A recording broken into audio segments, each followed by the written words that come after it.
Próximas horas con esta noticia que roza entre lo deportivo y lo policial.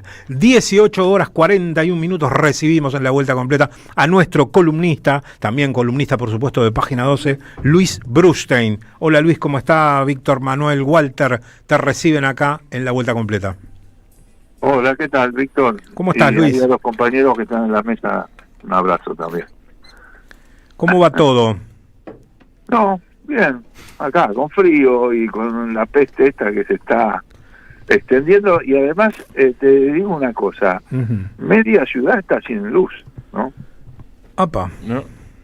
Por lo menos nosotros acá tenemos una parte con luz y la otra parte no. O sea, el motor del agua no funciona. Y Vamos, en general en la calle no hay luz, ¿no? Bueno, medio país sin luz, media ciudad sin luz, medio país sin gas, otro Sí, sin no, agua. No, es un desastre. Estamos como queremos, ¿no? Lo que es un gobierno que va para adelante, ¿no? Viva la libertad, carajo. Exactamente, son todos síntomas de descomposición, ¿no? Claro. De un esquema que se empieza a caer a pedazos, incluyendo la conflictividad social, ¿no? Pero aparte de eso, hay un esquema que se empieza a caer, o sea, el escenario de Mar del Plata sin gas, que tuvieron que cerrar las clases, que cerrar los negocios. Hasta los restaurantes. Sí, era una ciudad fantasma, Mar del Plata ayer. Sí, dicen que lo único que se veía por las calles era la policía de Montenegro fajando personas en situación de... Bueno, Montenegro ya casi seguro va a ser candidato en la Libertad Avanza, de la Libertad Avanza. Es un intendente que está a favor de las políticas de Milei, o sea, a favor del desastre que convirtió a Mar del Plata. Es decir, Mar del Plata está muy cambiada, está sucia, y tiene muchísima gente en situación de calle. Y este hombre, en vez de aportarle una solución para la gente que está en situación de calle, lo que hace es difundir videos donde aparecen funcionarios suyos de la municipalidad maltratando a la gente en situación de calle. Y el tipo exhorta a la gente hacia el odio y el maltrato a la gente que está en esa situación, ¿no? Chantajistas, rehenes, ¿no? Y entonces muestran un videíto donde funcionarios de la municipalidad agreden o atacan o de la Policía Federal a gente que está metida en una casa de chapa, en un descampado, o a un trapito que está pidiendo plata en la parada de un semáforo. Es increíble. Ese video, Luis. El tipo está usando eso como un tema de campaña electoral, ¿no? Ese video de la gente que literalmente la desalojan viviendo entre dos chapas de una manera absolutamente inhumana. ¿Es el que además se mofan poniendo servicio a la habitación? Sí, que le ponen un cartelito abajo. Sí. No tienen vergüenza. Es increíble, porque el tipo está haciendo muchos de esos videos, Montenegro, ¿no?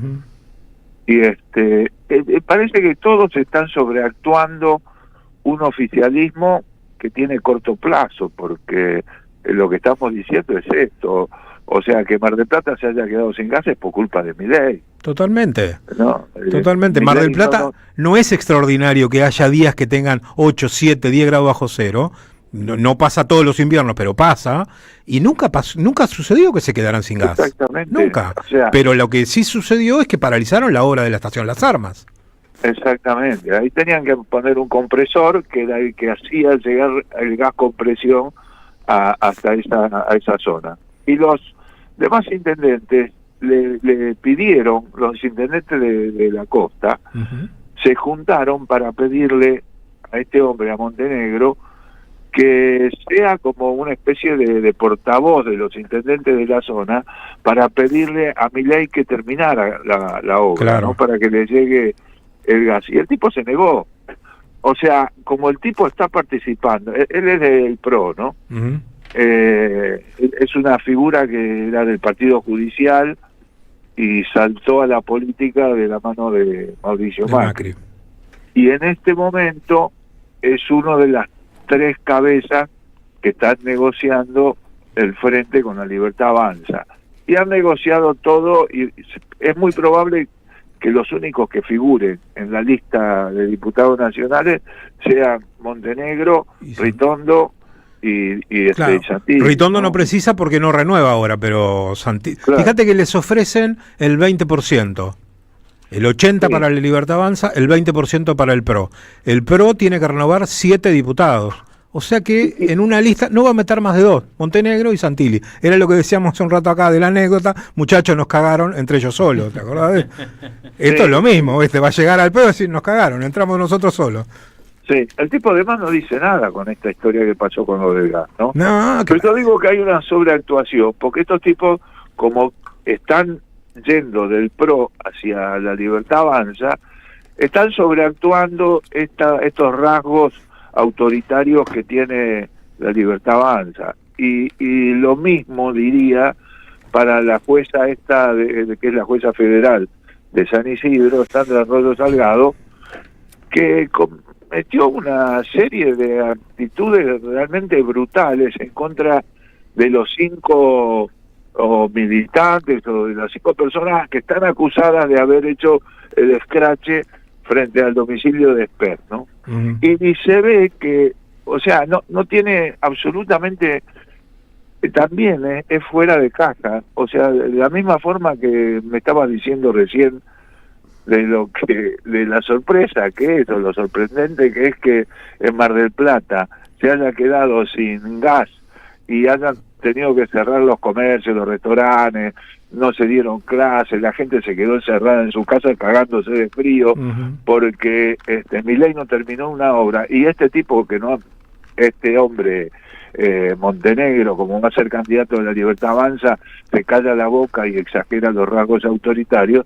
Aparece una jueza que a pedido de Esper y de Patricia Bullrich les abrió la puerta para que la policía de Patricia Bullrich haga cualquier desmadre, ¿no? Yo no sé si lo estuviste dando, pero Mariano Recalde y Vanessa Siley presentaron una denuncia contra la jueza, uh-huh, por incumplimiento de los deberes de funcionario público. Exacto. Porque la verdad es que en todo caso participar en un escrache de ese tipo, colgando un pasacalle y poniendo bosta de caballo en la puerta del señor Esper, es una contravención municipal desde el punto de vista legal. Ni siquiera es un delito federal, y la gente que detuvieron después de hacer allanamientos, la jueza los acusa de integrar una organización que quiere imponer su ideología a través de la violencia, ¿no? Como si fueran terroristas de ISIS, ¿no? O de ISIS, de esto del califato mundial, sí. Y los metieron en una cárcel de alta seguridad. Increíble. ¿No? Y al mismo tiempo vos tenés que liberan al sacerdote y la corte, uh-huh, porque declara prescripto la cantidad de abusos sexuales que cometió el sacerdote y que ahora el tipo se va, lo dejan en libertad tranquilamente. Tenés al gendarme que de alguna manera lo mandó a terapia intensiva a Pablo Grillo, uh-huh, y ni siquiera lo llamaron a interrogarlo. Nada. A ese hombre, ¿no? Y en contrapartida tenés a esta gente que participa en un escrache, que está acusada de participar, porque ni siquiera se puede decir que los agarraron en flagrancia. No está probado. No está probado, o sea, le tienen que hacer la investigación, le tienen que hacer abrir una causa, le tienen que hacer un juicio en todo caso. No tiene absolutamente ningún sentido, ¿no? Es un abuso de poder, e incluso los familiares de los detenidos también han presentado denuncias contra la jueza. Y la jueza esta es un personaje, ¿no? Es la ex pareja del fiscal Alberto Nisman. Uh-huh. Y Nisman, como todo el mundo sabe, era un hombre que le respondía al jefe de los espías, que era una especie de poder a Jaime Estiuso. Trono, A Jaime Estiuso. Ah, sí, Antonio Estiuso, ¿no? Antonio Jaime era el seudónimo que usaba el tipo para... Exacto. Bueno, que en ese momento era un gran mandamás, o sea, no solamente estaba Nisman, él también tenía jueces y tenía como parte del armado que hacen los servicios de inteligencia, Nisman era un hombre que le respondía a Estiuso. Y lo que es el rumor que hubo siempre en tribunales era que la jueza Rodo Salgado llegó muy joven y sin tantos antecedentes a un tribunal estratégico tan importante, dicen que es el más importante de la provincia de Buenos Aires, que es el Juzgado Federal de San Isidro. Y tiene muchas causas de narcotráfico de Nisman, gracias a la influencia de Estiuso, ¿no? O sea, hay toda una situación de descomposición de un sistema que pareciera que ya no da más, que está llegando a un punto terminal, ¿no? De crisis terminal. Y la verdad es que uno cuando ve todas estas cosas, realmente piensa cuál puede ser la solución, porque un síntoma de eso también es el ausentismo electoral. Yo te dije la vez pasada que antes de hacer un balance definitivo, habría que ver qué pasa cuando se haga la elección nacional, ¿no? Porque, bueno, hasta ahora han sido elecciones provinciales, más que nada. Pero el ausentismo es un dato también de crisis de un sistema, ¿no? Totalmente. Yo creo que no es solamente de representatividad, de representación política, aunque tiene también un elemento en ese sentido. Yo creo que hay una crisis también muy grande en todo el sistema, desde el punto de vista de lo económico y desde el punto de vista de lo judicial. Hay un recelo y una desconfianza del poder judicial, en el poder judicial muy grande. Y no sé si eso va a tener contrapartida o va a tener tener algún tipo de expresión en las elecciones de octubre. Pero todas estas situaciones constituyen realmente síntomas alarmantes, o sea, no son síntomas para ver con tranquilidad, ¿no? La misma situación han licitado los bonos con la idea de renovar $1.000 millones y qué fracaso, un fracaso total, ¿no? Es decir, nadie les quiere comprar los bonos que en este momento ellos estaban necesitando, ¿no? Ayer lo decíamos, 28 millones de dólares lograron colocar de los 1.000. Exactamente, ¿no? Y eso con la salida, el anuncio de la salida del JP Morgan, también está diciendo que hay una crisis profunda en los planes económicos de este gobierno, que han sido desastrosos, y que realmente todavía eso no se ha reflejado en los datos de los electorales, aunque tampoco le ha ido muy bien en las elecciones, no ha podido consolidar una fuerza territorial importante que le permita cambiar la relación de fuerza. Él va a depender todavía bastante, según si los resultados se proyectan como los de hasta ahora, el gobierno va a depender bastante todavía de bloques residuales del radicalismo y del PRO. Vamos a ver qué pasa ahí, ¿no? Porque dieron el acuerdo casi como cerrado y recién comentábamos que ahora parece que se le sublevaron los intendentes del interior al PRO, ¿no? No quieren este acuerdo. Los intendentes del interior, obviamente que los tipos quedaron afuera del acuerdo ese. Ritondo cerró lo primero que le ofreció la Libertad Avanza, que hizo una negociación muy dura. Porque la Libertad Avanza tiene cálculos triunfalistas desde el punto de vista electoral. A pesar de que no le ha ido bien en las elecciones anteriores, ellos tienen una mirada triunfalista. Ellos asumen que están cerca del resultado que tuvieron en la segunda vuelta en las elecciones presidenciales. No parece. Entonces, ¿cómo? Que no parece que fuera a suceder eso. Bueno, digamos, ellos para negociar con el PRO se plantan en ese resultado, ¿no? y entonces no le hacen concesiones, no le hacen la mínima concesión. Santilli y Ritondo, en la desesperación por no quedar afuera, han aceptado todas las imposiciones que le puso la Libertad Avanza. Todas, lo decíamos, Luis, ¿no? Más que una negociación, Macri, parece una rendición esto. Sí, capitularon. Una rendición sin condición. Sí, lo cual Mauricio Macri, como queda fuera de esa negociación, y Mauricio Macri no tiene perspectiva electoral ni nada, o sea, es un cero de izquierda, los viene criticando por esa rendición incondicional. Ahora, los tipos se rinden ante un gobierno que tiene un escenario desastroso.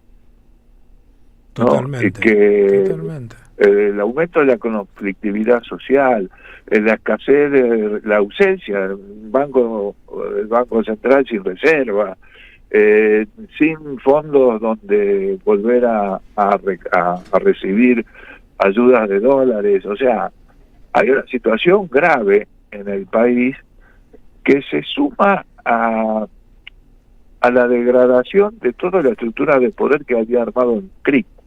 Es decir, toda esa estructura de poder se fue pasando a la Libertad Avanza, y ahora cuando la política de la Libertad Avanza entra en una situación de crisis difícil de salir, hace entrar en crisis a todo lo demás, ¿no? Entonces tenés a esta jueza, a Rudo Salgado, metiendo en cárceles de alta seguridad a personas que ni siquiera tendrían que estar en la comisaría.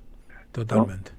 Totalmente, Luis. Una información y una pregunta para vos. La información es que hace apenas un rato la jueza Arroyo Salgado resolvió concederle la prisión domiciliaria con tobillera electrónica a Alexia Abaigar, en virtud de que seguramente lo que iba a pasar es que la Cámara Federal de San Martín iba a resolver la excarcelación. Eso podía llegar a abarcar a todo el resto de los detenidos, y entonces para frenar eso, la jueza inmediatamente, ¡pum!, le decreta la prisión domiciliaria. Le da la domiciliaria por una cuestión de salud. Exacto. No por una cuestión de fondo, ¿no? No porque cambie la carátula, nada, la acusación. Es ¿no? eso nada más. Es eso. Y ahora la pregunta. Que una cuestión, sí. La pregunta que te quería hacer. ¿No lo ves vos a Macri participando de ese acuerdo incipiente que hay entre Monzó, los radicales, el GEN, la coalición cívica, metiendo ahí a estos intendentes del PRO que están desconformes solamente por el hecho de joderlo a Milei?